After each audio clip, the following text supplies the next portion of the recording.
Hello, everyone, and welcome to a very special edition of Weekly Message. Since last fall, you've heard me talk a lot about the Just Culture Initiative and how we plan to implement this concept within RH over the coming months. Well, I have two very special guests with me today, and we're going to talk a little more about the Just Culture Initiative. I have Mary Lou Bourne with Person-Centered Consulting and Ray Schmidt with Echoing Hills to join me and share their firsthand knowledge of how Just Culture impacts an organization. So if you would give us a little bit more of an introduction, Mary Lou. Sure, I'm happy to. Thanks so much for dialing in and listening, actually. And thank you so much, Lisa, for the invitation. I love talking about Just Culture. Um, I have been working with developmental disabilities for almost 40 years. And over the time, I've really dedicated myself to two areas. One is person-centered practice, and the other is quality. And as I came across Just Culture, I kind of realized it's a perfect combination of the two things, particularly how we apply person-centered practices to our staff. So Yes. I live in Maryland, have known the Echoing Hills Village folks for a long time, for almost 15 years, really. So yeah, it's really my pleasure to be here with Ray. And my name is Ray Schmidt. I'm the Chief Program Officer for Echoing Hills. I am of a similar vintage. And so I started, That's the gray hair. there you go. I started working in group homes over at Muskingum College back in 1979. So it's been a little bit of time. But yeah, our journey into Just Culture really started with our CEO, Tim Neville. Oddly, one of his hobbies is watching airplane disaster documentaries. Because they're kind of joyful, Doesn't surprise me. But one thing that Tim picked up from that was this concept of Just Culture, because Just Culture has been applied both in the medical field and in the air investigation field for a long while. The reason being that they wanted to find out why something happened, and so they moved away from a culture of blame and moved towards this Just Culture. And Mary Lou and the folks at Echoing Hills, we really felt like that really resonated with us and made sense for a lot of the work that we do. The thing that we're always worried about is that, especially for our direct care staff, they come into work and they do the best jobs they can, and sometimes the day just doesn't go well. But if their intent is good and they've done everything they should, that's something we should learn from, not something necessarily that people get punished over. Absolutely. So, Mary Lou, could you share a little bit with everybody watching about how we came to meet, how the Just Culture Initiative came to be in RHDD's world? Yeah, I'm happy to, Lisa. So again, largely it had to do with Tim Neville, the CEO at Echoing Hills Village. He approached both DODD. I mean, if you know Tim, he's not afraid to talk to anybody about his ideas, Yep. which is an important role for a leader in his position. Yep. And so he talked with some folks at DODD, and then he talked with the folks at Opera and just said, I think we need a number of providers to be trying this together, because Echoing Hills on their own, maybe had a certain slant or a certain bias that they were looking at it just from their own lens. And Tim saw, actually, I would say the whole leadership team, Eileen, Ray, and Tim together, and Christine, saw an opportunity to learn with other providers across Ohio and to see if it worked out in the same ways. So they approached Opera and said, why don't we try to see if we can do a learning collaborative where multiple agencies come together, brand new, learning it from the start, apply what we're learning, and come back together periodically, it's every month, to share what we've learned and to say, is this working? For example, does it work in residential the same way it works in day services, or HPC, for example, ICF, the same as waiver? So that's where the idea came from, and that's kind of the concept of the learning collaborative itself. Okay. I've truly enjoyed the experience since the first session when we got together. I've just been in awe of how it just opens up your mind to look at things that you encounter on a regular basis just through the natural course of your work, but you are given tools where you can really stop and examine an incident, something that's happened within your organization with a completely different lens. And like Ray said, rather than approaching problem solving from a blame perspective, you look at what are the contributing factors, what actually happened here, how can we change the environment, or what tools can we provide staff with to examine what happened and prevent recurrence.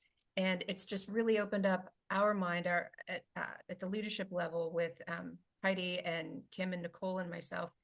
We look at incidents and we look at this, okay, was it human error? Was it at-risk behavior?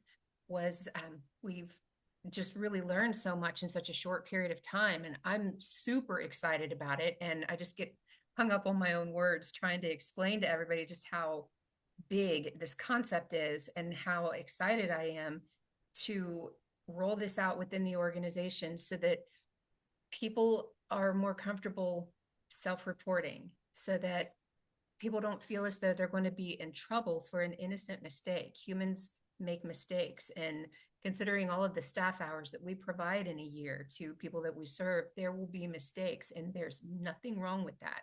If we continue with the same mistake is where I've failed, and I don't want to fail this agency in any capacity. It's so much a part of my life that I want to do the very best for the people who work here and ultimately for the people that we serve. So tell us, Ray, tell us about maybe the decision tree. Let's talk about that. That's been a key role in my life in the last couple of weeks, specifically since we talked about that example today at our Well, session. so we have this very special director in our organization named Eileen, and she thinks in very logical terms, very, very complex, logical trees of knowledge, and she was able to put that down on paper for us. She used some other documents as some source material, and then applied some of our experience to it as well. And it's really become an interesting tool to use, because it guides you in some very logical questions towards results that can help you determine whether it's human error or a systemic error, something that we created. Is it something that's at-risk behavior? Did somebody make a choice that didn't go well, but their intent was still good? Or is it reckless, where yeah, it was a bad idea, meant to be a bad idea, and it turned out to be bad. But it's really interesting to be able to go through that. We don't necessarily use that decision tree to be the final choice. We use it to guide our thought, and then we take a look at it and we say, does that make sense? Does that final thing that this decision tree tell us, did it make sense in this situation? Because every situation is unique, and so yeah, so it's been a real help that way. Love that. That was such a unique tool for us. And we are tweaking some of the language in some of the questions just so that it's more agency specific to us, but it has been a super valuable tool. We've used it in a couple of scenarios just in recent weeks. And what we find is we are more consistent with the outcomes that we're hoping to achieve. And looking at the same decision tree that has, this is your incident, and then, okay, was this or this the case with that incident? And you go either in this direction and on down through the decision tree to ultimately come up with, was this human error? Was this at-risk behavior? Or was it willful and neglectful? And it's helped us as a group to be more open to looking at scenarios from a non-emotional place, because sometimes if people get hurt and it's people that you love, it's tough not to look at that situation with some emotion, and that's not right. And I recognize that. So having this tool to take the emotion out and you just methodically, logically go through the decision tree, and it helps you figure out if what you were thinking to begin with is the right outcome. And it validates that it was the right outcome, or it helps you go in the right direction because you were maybe Yeah. following your I emotions. love some of the conversations we had today, in our session today that Mary Lou led us in, especially the part about where every one of these scenarios has its own story. Yes, And I think that that decision tree is good at helping you ask the questions to yes, find out what that story might be. yes, yes, And with that knowledge, then you can make a better choice, both for the individual, for the staff member, yes, and for your whole agency. I think it yes. just makes sense. When Well, we and I applied- really like what you just said, Lisa, about it helps remove the emotion from management's final decision about what to do in the Yes. situation. You know, some of these situations that everybody finds themselves in are very emotional, and they'll continue to be, but how we make our decision about a management response to the situation, that's where we need to be able to kind of take the emotions out of that decision. So that it's just, that's the reason we talk about just culture, that it's fair and just in all situations. So That's perfect.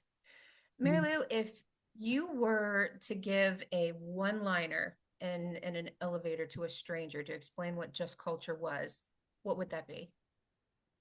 I think I would say that just culture is an approach towards engaging with and managing not only your workforce, but the procedures in your company so that everybody is treated fairly and the organization is dedicated to learning from an unfortunate or an adverse event. I think that's perfect. I think that's perfect. I'll give you a real life example of how the just culture mindset helped us to discover a flaw in our own process in recent weeks. We were experiencing some documentation errors with med passes in one of the regions that we're in, and we could not get to the bottom of what was causing this. It's like, everybody knows the curriculum. We train the curriculum well. The staff demonstrate that they understand the curriculum well. My cat's going to make an appearance. I apologize. And we just couldn't figure out what were we missing that we're still experiencing these documentation errors. So we had some trainings and this, that, and another, but ultimately what we did is have our success coach go into the house where these errors were taking place and watch med passes and experience what the employee was experiencing. Is there chaos? Is there an organizational issue that we can get to the bottom of? And ultimately it was both of those things. So Heidi Williams is our success coach, and she went on site and witnessed a few med passes and saw there's some really simple changes that we can make to organization with how the meds are stored. And that made a huge, huge difference. I think empowering the staff to understand we're here with you to try to problem solve this. We're not blaming you. We recognize there's something here that we're missing, and we want to give you all the tools to do things differently so that we have a different outcome. And so there were organizational issues, and just empowering the staff to self-report that this happened and we can do better. And it was a wonderful experience. We will do more of those in whatever the incident is that we come up with. Heidi's been with the agency for 29 years, I think, this month. We've grown up together in this organization, and she knows RHDD as intimately as I do, and her expertise is just priceless. So having Terrific for you all. it is, Mhm. she is. And having that resource available to new employees as our success coach has been wonderful also.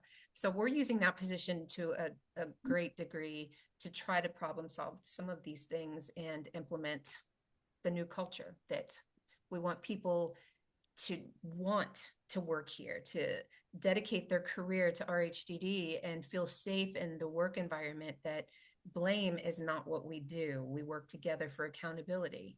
And I'm just because I'm the director, I don't espouse that title. It's not something I've ever been comfortable with. We work together. And I want everybody in this organization to feel that. So this Just Culture initiative just fits us so beautifully. And I've just really had my mind blown and opened up over this experience with you. And I've so appreciated it. Well, with that kind of enthusiasm, especially in your role and in your position, Lisa, I can't wait to hear all of the things that RHDD learns from this and how you apply it. And again, with the learning collaborative kind of thought process, how many providers in Ohio can really benefit even from what you're learning. Yes.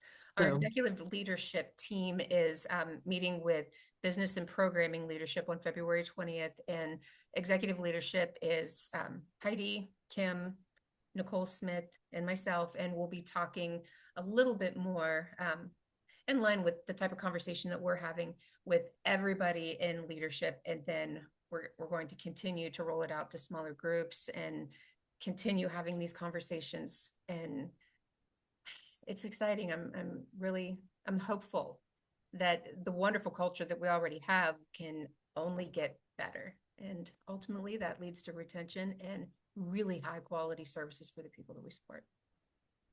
So I think I have taken up enough of your time. So I'll say to everybody at RHDD, our Just Culture survey is still live, and I'll keep it open for another week. It was originally scheduled to close January 31st, but I've extended the deadline to February 14th, just in case this conversation made you feel a little more comfortable to share some feedback. So that wraps up this edition of Weekly Message.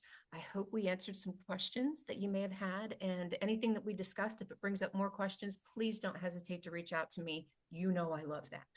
So thank you for tuning in, RHDD. Have a fantastic weekend, and I'll see you soon.